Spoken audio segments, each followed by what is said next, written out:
अट्ठाईस दिसंबर को हम यहाँ पर मनाने जा रहे हैं। ये भारत जोड़ो मैदान, इस मैदान का नाम दिया गया है और इस मैदान के आधार पर जो संदेश हम यहाँ से हमारे हाईकमान देना चाहती है, क्योंकि आज लोकतंत्र अपना देश का धोखे में आया है, खतरे में आया है, संविधान खतरे में आया है। आपने पार्लियामेंट का सेशन देखा है कि जो सांसद संसद में नहीं थे उनको भी सस्पेंड किया गया। लोगों ने चुन के दिए हुए सांसदों को किस तरह से सस्पेंड कर जो कानून इनको बदलना था वो उनने बदल दिए, आईपीसी का बीपीसी कर दिया, कई घटनात्मक सुधार उसमें किया और उसे लोकतंत्र को पूरे बर्बाद करने का प्लान केंद्र के नरेंद्र मोदी के बीजेपी की सरकार ने किया है। इतिहास में अगर जाते हैं नागपुर की भूमि के, तो महात्मा गांधी जी के नेतृत्व में 1920 में असहकार आंदोलन अंग्रेज के विरोध में यहाँ पर पुकारा गया था, उसका ठहराव पारित किया गया था और वहीं से पूरे देश में ऐसा मैसेज पहुंचा कि अंग्रेजों को देश छोड़ के भागना पड़ा। जब जब देश के ऊपर अन्याय होता है, जब हमारे संविधान के ऊपर खतरा मंडराता है, तो इसी नागपुर की भूमि से कांग्रेस ने आगाज करने के बाद परिवर्तन की लहर शुरू हो जाती है। हमारी नेता इंदिरा जी गांधी ने भी आनी बानी के बाद, इमरजेंसी के बाद यही नागपुर के भूमि से आगाज किया था और पूरे देश में उसका परिवर्तन हुआ था। जिस विदर्भ की भूमि में 11 सांसद थे, 11 के 11 सांसद उस समय में कांग्रेस के चुन के आए थे। आज हमारी लोकतांत्रिक व्यवस्था खतरे में है और ऐसे व्यवस्था में देश को बचाना ये कांग्रेस का दायित्व हो जाता है। और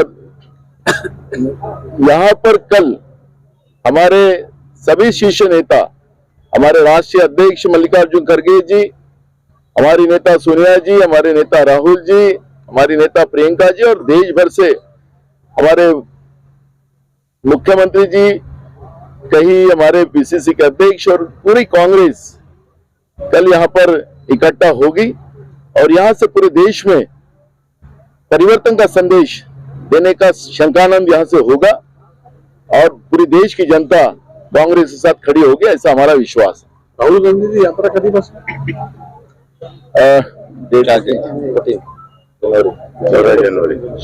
14 जनवरी से यात्रा शुरू होगी मणिपुर से। आणि इथून तुम्ही परिवर्तनाचा कोणता मेसेज दिला, म्हणजे कोणतं परिवर्तन तुम्ही अपेक्षित करता? ये यहाँ से लोकतांत्रिक व्यवस्था ही पूरे खतरे में आ चुकी है। हाल ही में हुए संसद का सेशन आपने देखा होगा कि सरकार जो तानाशाह प्रवृत्ति की तरफ जा रही है, ये लोकशाही के लिए लोकतंत्र के लिए सबसे बड़ा खतरा है। हमारे देश का संवैधानिक 4 स्तंभों को बर्बाद करने का काम केंद्र की सरकार कर रही है और देश का संविधान लोकतांत्रिक व्यवस्था बचाना ये कांग्रेस का दायित्व बनता है। जिस तरह से किसानों को बर्बाद किया जा रहा है, जिस तरह से कामगारों को बर्बाद किया जा रहा है, जिस तरह से महंगाई बढ़ाकर देश के आम लोगों को जीना हराम कर दिया है, जिस तरह से हमारे देश में पढ़े हुए युवा बच्चे बच्चियां उनको बेरोजगार करने का पाप केंद्र की और बीजेपी प्रणीत सरकार राज्यों की कर रही है, और पूरी व्यवस्था को तहस-नहस कर रही है। इनको सबको सुरक्षित करना, इनको बचाना, ये दायित्व कांग्रेस पार्टी का है। और यहां से मैसेज वही हम कांग्रेस पार्टी देगी, क्योंकि कांग्रेस का जन्म जिस उद्देश्य से हुआ है, जब भारत माँ के तिरंगा के ऊपर, भारत माँ के ऊपर किसी ने तिरछी नजर की, तो उसकी जगह दिखाने का काम कांग्रेस ने किया। लोकतांत्रिक व्यवस्था में जब भी देश के ऊपर संकट आया, कांग्रेस आगे आई और देश की जनता ने कांग्रेस को साथ दिया है। और कांग्रेस ने